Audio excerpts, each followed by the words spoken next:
உதாரணத்துக்கு நான் உங்களுக்கு சொல்லணும்னா, நான் இப்போ வந்து அயர்லாண்டில் ஷோ பண்ணேன்.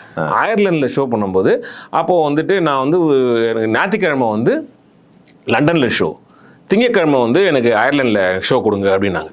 என்ன ஞாயிற்றுக்கிழமை லீவு, ஸோ நம்ம வந்து இதை லண்டனில் பண்ணுறோம். அப்போது திங்கட்கிழமை ஏன் வந்து அயர்லாண்டில் கேட்குறாங்க அப்படின்னா, சார் இங்கே வந்து பேங்க் ஹாலிடே, அதனால் வந்துட்டு நம்ம இங்கே ஷோ பண்ணலாம் அப்படின்னு உடனே நினச்சி, அப்படியா சார், ஓகே அப்படின்னு சொல்லிட்டு நான் ஒத்துக்கிட்டேன். அதுக்கப்புறம் தான் அங்கே போய் கேட்டேன். அப்போ நான் வந்து போகும்போது என்ன நினச்சேன், சரி சண்டேல வந்து லண்டன் முடிச்சிட்டோம், அங்கே வந்து பேங்க் ஹாலிடேன்ட்டாங்க. அப்போ அங்கே இருக்கவங்க எல்லாருமே வந்து பேங்க்கில் ஒர்க் பண்ணுறாங்க போல இருக்கு, Ireland is full of bank, so bank சிட்டியில் நம்ம பண்ணுறோம் பொழுது அப்படின்னு நினச்சேன். அப்புறம் அங்கே போன அப்புறம் தான் தெரியுது, பேங்க் ஹாலிடே அப்படின்னா it is not bank holiday.